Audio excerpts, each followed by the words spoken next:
నటుడు ఆలీ తన విలాపాన్ని ప్రకటించాడు. అది రాజకీయాల్లోకి వచ్చి తాను తప్పు చేశాను, నన్ను రెండు పార్టీలు వాడుకొని వదిలేశాయి అని. అసలు ఆలీ అనే నటుడే కాదు, ఆలీతో పాటు ఉన్న ఇతర నటీనటులకు కానీ, భవిష్యత్తులో రాబోయే నటులకు కానీ, రాజకీయాల్లోకి రాబోయే వాళ్ళకి ఇది ఒక చిన్న లెసను. అయితే ఎవరికి వాళ్ళు స్వయంగా అనుభవించి తెలుసుకోవాల్సిందే అనుకుంటే ఎవరేం చేయలేరు. కానీ ఆలీ విలాపం నుంచి కనుక మనం కొన్ని ఎక్సెప్ట్స్ని తీస్తే, అంటే ఆయన అనుభవాల నుంచి కనుక కొంత మనం ఎవరికైనా ఇది చెప్పాల్సింది అనుకుంటే అది ఏమిటి అంటే, ముందు సినిమాల్లో మన పాత్ర ఏమిటి, రాజకీయాల్లో పోషించబోయే పాత్ర ఏమిటి, దీని మీద ఒక క్లారిటీ ఉండాలి. అలానే మనము ఎంచుకునే పార్టీ భవిష్యత్తులో మనకి ఎలా ఉపయోగపడబోతోంది, తర్వాత రాజకీయాలలో తమకి సముచిత పాత్ర అంటే ఏదని అనుకుంటున్నారు, వీటి మీద అవగాహన ఉండి పార్టీలలోకి వెళ్ళాలి. లేదంటే మనం వేసే కేతిగాడి పాత్రలే రాజకీయాల్లోనూ దక్కుతాయి. ఆలీ 1999 నుంచి 20 ఏళ్ల పాటు టీడీపీలో కొనసాగాను అని చెప్పారు. 1999 నాటికి ఆలీ ఏమీ పెద్ద స్టార్ కమెడియన్ ఏం కాదు, 25 సినిమాల్లో హీరోగా చేశాడు. 99 నాటికి ఒక ఉచ్చ దశకి వెళ్ళబోతున్నాడు. ఆ దశలో అతను రాజకీయాల్లో అంటే జనరల్గా సినిమా స్టార్లు లేదంటే నటులు పార్టీల్లోకి వస్తున్నారు అంటే 80% టీడీపీ వైపు మొగ్గు చూపుతారు. కొంతమంది మాత్రమే కాంగ్రెస్, మిగిలిన పార్టీలోకి వెళ్ళేవాళ్ళు. సిపిఎం కూడా వెళ్ళేవాళ్ళు, మాదల రంగారావు గారు ఇట్లాంటి వాళ్ళు, నారాయణమూర్తి గారు లాంటి వాళ్ళు. అయితే ఎక్కువ టీడీపీకే సపోర్ట్ ఇచ్చేవాళ్ళు, వాళ్ళని అట్లా ఇన్ఫ్లుయెన్స్ చేసేవాళ్ళు. మురళీమోహన్ గారు కానీ, అశ్వినీదత్ గారు కానీ, రామానాయుడు గారు కానీ, వీళ్ళందరూ టీడీపీలోకే వెళ్ళారు. టీడీపీకి సంబంధించిన నిర్మాతలుగా పేరు పడ్డారు. సో వారి సినిమాలలో అవకాశాల కోసం కావచ్చు, ప్రభుత్వంలో ఉన్నారు కాబట్టి వారికి మద్దతుగా మనం ప్రచారం చేస్తే మనకి పారితోషికము, పాత్రలు రెండూ లభిస్తాయి అనే ఒక ఉద్దేశంతో కావచ్చు. ఎలాగైనా సరే అందులోనూ అన్నగారు ఎన్టీఆర్ గారు పెట్టిన పార్టీ అంటే సినిమా తారల్లో సహజంగానే ఒక విధమైనటువంటి అభిమానం. ఈ కోవలో అతనిని కూడా తీసుకోవడం జరిగి ఉండొచ్చు అప్పట్లో 99లో. అయితే అతను 99లోనే పార్టీలో చేరాడు, సేవలు అందించాడు అని చెప్పి ఆయన చెప్తే కానీ ఎక్కువ మందికి తెలియదు. ఇది 2019 వరకు కొనసాగి ఉండొచ్చు. కానీ జగన్మోహన్ రెడ్డి పార్టీలోకి అతను జాయిన్ అయ్యే సమయానికి ఒక స్టార్ కమెడియన్ ఆలీ, అందులో సందేహం లేదు. హీరోగా చేశాడు, కొన్ని సినిమాల్లో క్యారెక్టర్ ఆర్టిస్ట్గా చేశాడు. తర్వాత అతను ఎందులో కనిపిస్తే అందులో నవ్వుల జల్లు కనిపించాడు, కాస్త ద్వంద్వార్థాలు ఉన్నా కూడా. అయితే అతను ఎంపిక చేసుకునే ముందే భవిష్యత్తు గురించి ఆలోచించాల్సి ఉండాల్సింది.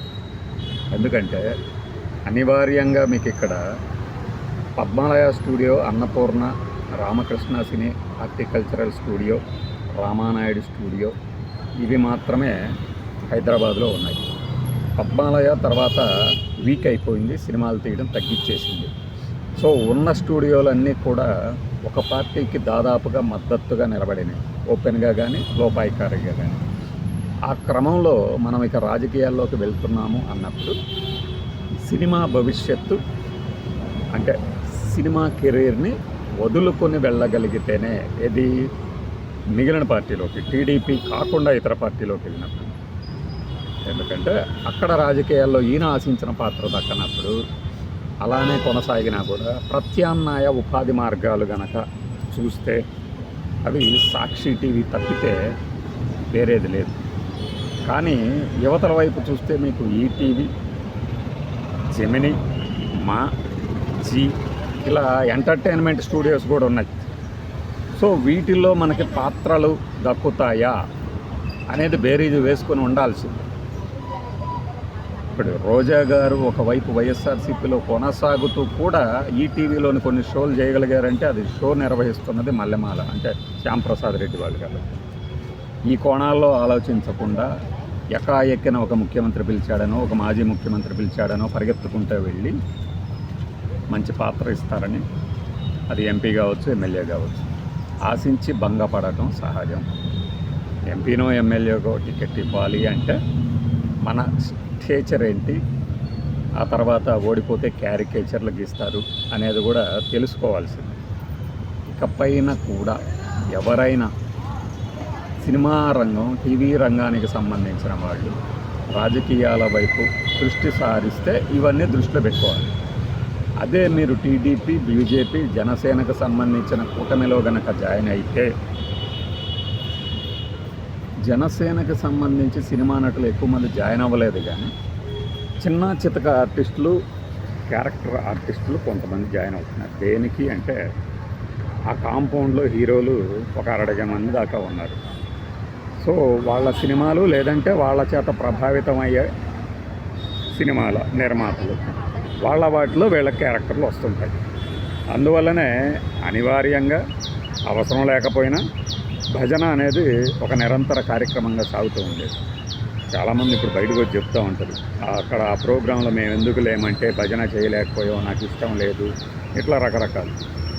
సో సినిమా నటులని రాజకీయ పార్టీలు వాడుకొని వదిలేశాయని ఒక బ్లాంకెట్ స్టేట్మెంట్ ఇచ్చే బదులు తాను సరిగా అంచనా వేసుకోలేకపోయాను తన పాత్రని అనుకొని ఉండాల్సింది ఆలీ కానీ పృథ్వీరాజ్కి అతనికి దక్కిన పాత్ర చాలా ఎక్కువ. అతనికి ఏదో ఎంపీ ఇస్తారని, ఎమ్మెల్యే ఇస్తారని చెప్తే ఎలా నమ్మాడో తెలియదు, కానీ అతని రేంజ్ ఏమిటి? కమెడియన్, అంతకు మించి ఏమైనా ఉందా? ఒకేసారి ఎంపీగా, పైగా రాజ్యసభకి లేదంటే ఎమ్మెల్సీగా నామినేట్ చేయటం కానీ కుదురుతుందా? ఆ పోస్ట్ దక్కాలంటే ఎంతమంది రాజకీయాల్లో ఎన్నేళ్ళు పోరాటాలు చేసి ఉండొచ్చు. ఇవి అంచనా వేసుకోవాలి. ఒక్కొక్కసారి అయాచితంగా వస్తూ ఉంటాయి కొంతమంది. అందరికీ అలాంటి అవకాశాలు దక్కకపోవచ్చు. ఇప్పుడు నారాయణమూర్తి గారికి ఏ పార్టీ అయినా కూడా నామినేట్ చేయగలదు, కానీ నారాయణమూర్తికి అంత సింపుల్గా ఇచ్చేసారేంటి అనుకునే బదులు ఆయన 40 ఏళ్ళ ఇండస్ట్రీలో ఎలా ఉన్నాడు అనేది చూడాలి. ఇవన్నీ బేరీజ్ వేసుకోకుండా నన్ను రాజకీయ పార్టీలు వాడుకొని వదిలేశాయి అంటే, నీకు దక్కిన పదవి నీ తాహతకు తగినదా లేదా చూడాలి. తగినది కాదు అనుకుంటే వెంటనే రిజైన్ చేయాలి. ఒక ఆయన ఉన్నాడు, రామచంద్రమూర్తి అని, జగన్మోహన్ రెడ్డి సలహాదారుల్లో ఆయన్ని కూడా ఒక ఆయన తీసుకున్నది. నేను ఇక్కడ సలహాలు ఇచ్చేయడానికి లేదు, వాళ్ళు వినేది లేదని చెప్పి రాజీనామా చేశాడు. ఎందుకంటే ఒక 2 లక్షల జీతం అనేది వాళ్ళు ఆల్రెడీ తీసేసుకొని ఉన్నారు. పైగా ఉత్త పుణ్యానికి అవతలవాడి విమర్శలు ఎదుర్కోవాలి. ఈ సలహాదారులు చేసే పని ఏమి ఉండదు, కానీ జీతం తీసుకుంటున్నారు. సో మనకి దక్కేదానికన్నా కూడా ఎదురవుతున్న విమర్శలు, జరిగే నష్టం ఉన్నప్పుడు వెంటనే రాజీనామాలు చేసేయాలి. చేసినప్పుడు హుందాతనం ఉంటుంది, గౌరవం ఉంటుంది. అవతలవాడు ఇంకా మనలో ఏదైనా రాజకీయ పార్టీల్లో కొనసాగాలనే ఆశ దొక్కుతూ ఉంటే తలుపులు కూడా తెరిచి ఉంటాయి. ఇది మనం చూడాల్సింది. దట్టు ఆలీ లాంటి నటుడికి ఇప్పుడు మళ్ళీ అవకాశాలు దొరుకుతున్నాయి ఈ వయసులో కూడా అంటే, అంటే అతనిలోనే ప్రతిభ, చాకచక్యం అట్లానే కలిసిపోతారు. ఇప్పుడు నన్ను వాడుకొని వదిలేసాయి అనే దాంట్లో టీడీపీ వాడుకొని వదిలేసింది అనే దాన్ని పక్కన పెట్టి, జగన్మోహన్ రెడ్డి పార్టీ వాడుకొని వదిలేసింది అనే దాన్నే హైలైట్ చేసే ఛానల్స్ ఉంటాయి. అలాంటి ఛానల్లో అతనికి ఖచ్చితంగా స్థానం దక్కుతుంది. ఇవన్నీ బేరీజు వేసుకోకుండా నటులు అంతెందుకు, సత్యనారాయణ గారు, కోట శ్రీనివాసరావు గారు, రావు గోపాలరావు గారు, ఆ తర్వాత బాబు మోహన్, వీళ్ళందరూ రాలేదా రాజకీయాల్లో?